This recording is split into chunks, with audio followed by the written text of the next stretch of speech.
Hi guys, good morning po. Kami po ay nag-vlog ngayon sa Uma. Pauwi na po. Ay papunta kami ng labasan.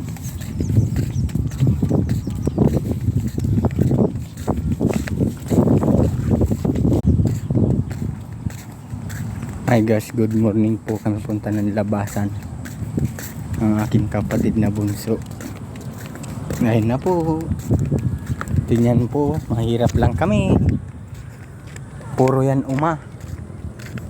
Yan, lahat yan. Minamakina namin. Nalaman yan sa luwasan. Mahirap ka.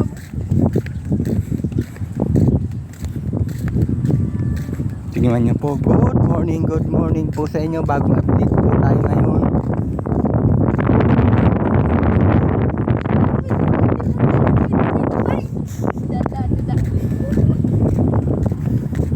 Ayan po.